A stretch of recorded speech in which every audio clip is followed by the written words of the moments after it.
So, getting to the point, today I'll be talking about supporting a universal eco-label with robust life cycle assessment. And as I said a few minutes ago, and as has been brought up many times already in this conference, there's been a lot of challenges presented by the proliferation of LCA-based tools and methodologies and labels going forward. And so what I'm talking about today is a standard-setting effort in the United States to attempt to address all those challenges. And not just to create a standard for the sake of creating a standard, though, but to do it in a way that is scientifically credible and defensible, to really have the most authentic and credible eco-labels you can have based in LCA. I'm with SCS Global Services. I think I forgot to mention that. We're based in California, as I said. So the path forward for eco-labeling has been presented as LCA. It's been sort of talked about as the up-and-coming tool to fulfill needs, not just for eco-labeling, but also for supply chain management. So some of these eco-labels, we've seen a few examples of them, but others include environmental product declarations and environmentally preferable product claims. Now there's some problems with the LCA that's used conventionally today in most of these labels. For one, they won't consider up to more than half of the impacts to human health and the environment that are actually observed. So the fact is there's a lot more impacts associated with products than only 3. Typically what we find is there's 8 to 10 impacts or more. If you have a really a high impact product, it could be even higher than that, as high as 30 or 40 impacts just for a single product. Not only that, a lot of the metrics used conventionally in LCA don't have any environmental relevance, so they don't actually represent the impacts that are occurring on the ground. And what this results in is that these eco-labels can really have arbitrary results that aren't really presenting meaningful ways to achieve impacts or reductions in environmental impacts. And so it's problematic to use them for supply chain management or detailed eco-labeling. Now, this standard initiative I'm talking about is under the American National Standards Institute process in the United States. Now, the ANSI process is the highest standard-setting process in the United States. And it's currently a draft standard. Its PINS number is LEO SCS 002. It's in its public review period at this point in time. Now, the goals of this standard are to ensure that the LCAs used in eco-labeling and in general are comprehensive, including all impacts, and also provide a uniformity in methodology. But again, it's not just a matter of providing a uniformity in methodology, it's a matter of using scientifically credible methodologies as well. So it's not just standardization for standardization's sake. And the idea with this standard is to prevent any greenwashing potentially by LCA-based eco-labels. And it will also aid policymakers, manufacturers, procurement and supply chain managers in efforts to reduce environmental and human health impacts. Now, some of the contents of this standard, it augments the current Cardinal International Standard for LCA, which is the ISO 1444 framework.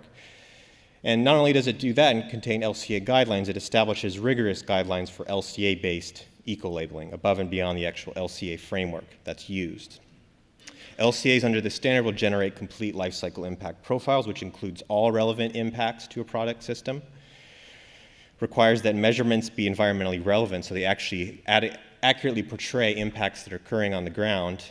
And again, based in the rigorous science of impact assessment. And furthermore, it contains more details on the iterative process which is presented in ISO 1444 to really streamline LCA data collection efforts. Now, just to use a couple of examples of how this LCA can be applied, the LCA framework under the standard. LCA is very often used to compare different materials. I'm sure you've heard of at least comparisons such as concrete versus steel or steel versus concrete and what have you. However, it's possible to use LCA when it includes a complete list of impacts with these environmentally relevant measurements that can actually compare differences within a given material based on the source of that material. So concrete versus concrete or wood versus wood, depending on the source. And this can be a very big source of differentiation between materials because, in fact, the same material from different sources can have a dramatically different impact profile when impacts in the actual receiving environment are considered. Now, to use wood as just one example, and I'll talk about another example on the next slide, the impact profile of wood products can depend enormously on the way the forest is actually managed. Now, before this LEO SCS 002 standard framework, LCAs did not include impacts related to forest management in a scientific fashion, if at all. So I'm talking about impacts to biomes and key species and waterways. There can be a huge number of impacts associated with certain types of forest management practices. Now, as a result, these LCAs really focused on what are relatively minor issues for forestry related to milling and transportation. I know if I think of deforestation or forestry, it's the impacts to species and forests that are really the most important. The ones related to milling and transportation of the wood products are really less significant. Previous LCA methods before this framework also often over-aggregated results which masked impacts on a site or regional scale. And the outcome of LCAs with this particular methodology is that all wood looks the same, and it overlooks real differences between clear-cut forests and well-managed forests. Now, with the LEO SCS 002 framework, LCAs must address all land-use ecological impacts. So this includes impacts to key species and biomes, the loss of old-growth trees, and changes in carbon storage at the forest level. And in fact, loss of forest carbon storage is one of the biggest sources of carbon dioxide emissions in the entire world. It's not usually accounted for in conventional LCA. This standard requires that it be accounted for as a separate flow in the system. It also evaluates impacts at the actual scale of forestry operations, which is really the relevant scale in this case. And the outcome of an LCA under this framework is that not all wood is the same depending on the forest management practices used. And we've in fact seen examples of two different companies operating in the same forest at different periods of time. Same exact forest, 10 years apart, that had impact profiles that were dramatically different.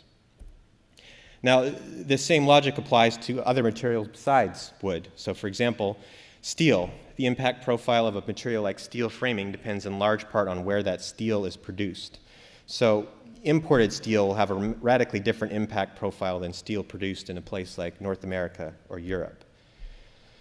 Before the LEO SCS 002 framework, LCAs did not include all emissions from transportation contributing to climate change. So black carbon is known as a major source. It's actually the second most important warming gas in the atmosphere after carbon dioxide, and it's not included in conventional LCA. These LCAs did not reported results with no environmental relevance. They did not account for the actual receiving environment conditions, and there can actually be a large degree of variability in that receiving environment that can really change the picture of an impact profile. And the outcome of LCAs such as this is that all steel looks the same, regardless of the conditions where it is produced. Now, with this framework, LCAs have to include all emissions contributing to climate change, including black carbon, and another one is tropospheric ozone.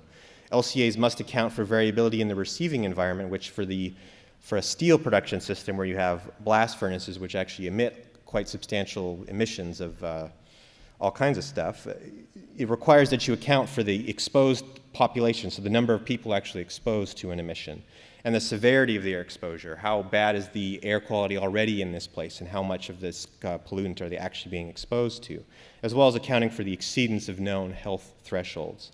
Now, it turns out in a place like the United States or Europe, there's an established regulatory framework that really keeps air quality, at least for certain pollutants, below, or at least attempts to keep it below certain health thresholds. And certainly, if you compare it to a place like China or India, it keeps the air quality in much better condition than it is in a city like Shanghai, for example. Now, when you actually include all these different factors, steel is not all the same, and really, depending on the pollution controls and receiving environment conditions, there can be dramatically different impact profiles with a single type of steel. So if you think of Chinese steel, for example, blast furnaces there are located in very dense urban settings, such as Shanghai. Shanghai has a population density of 100,000 people per square kilometer, when I think the highest value in the United States, at least, is 1,000 people per square kilometer. So you could have the same blast furnace in China exposing 1,000 times as many people as you would have the same blast furnace in the United States. So that's just a couple examples of how this framework applies and can differentiate the impacts from within different material sources. And there's obviously this framework can apply to other materials as well. So that's my presentation. We have a poster as well, too, so you can talk with us more there.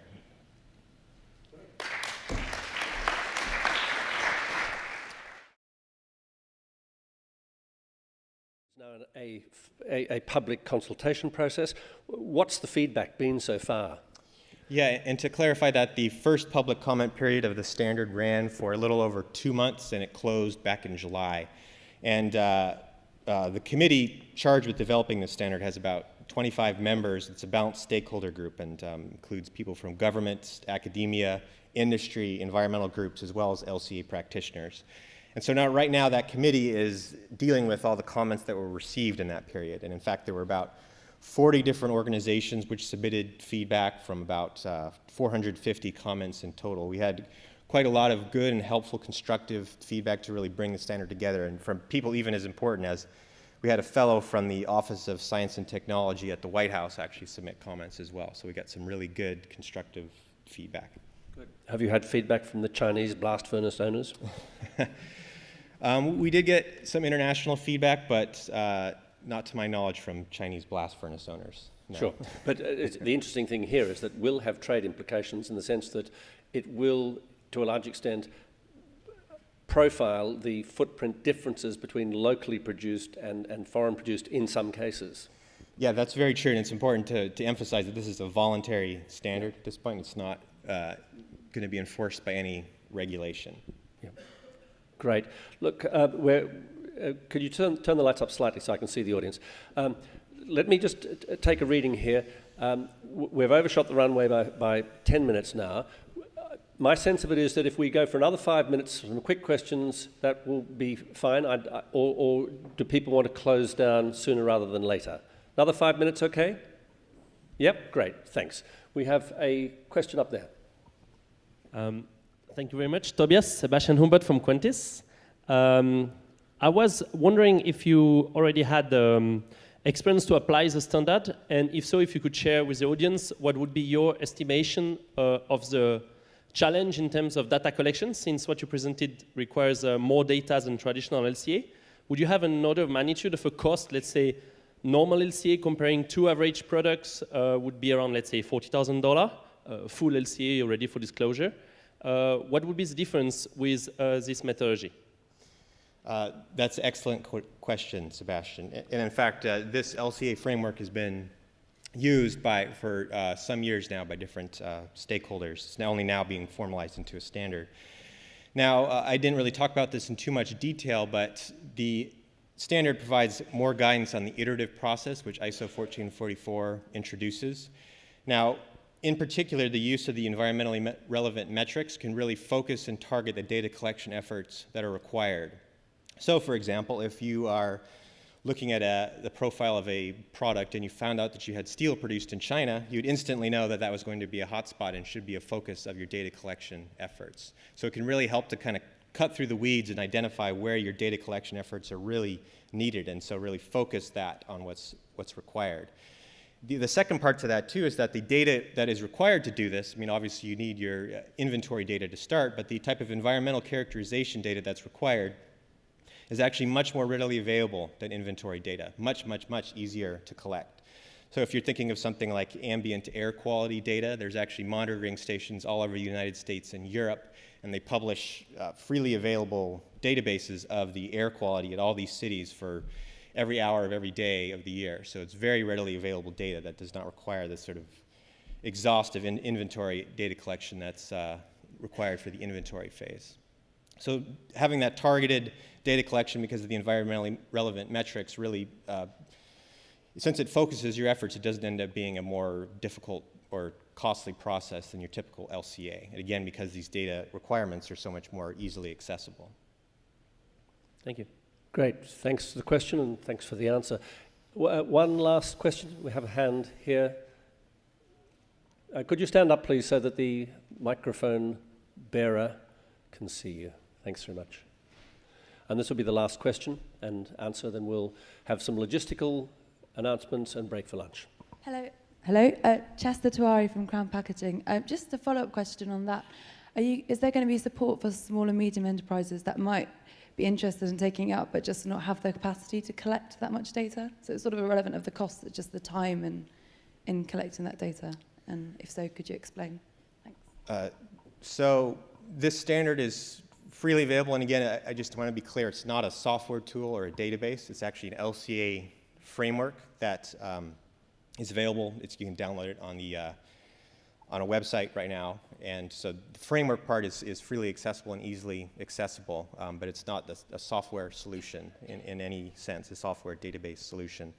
Now, in terms of practicality for SMEs, there are trainings offered now in the standard framework methodology, which, and even a lot of the framework, a lot of the key points that you don't necessarily need to do the full LCA to get some of the most important details out of it. So, and a lot of that gets talked about in the training. So I wish I had an easy answer for you, but LCA is a challenging thing, and this helps to improve the accuracy significantly and bring down a lot of the data collection efforts, but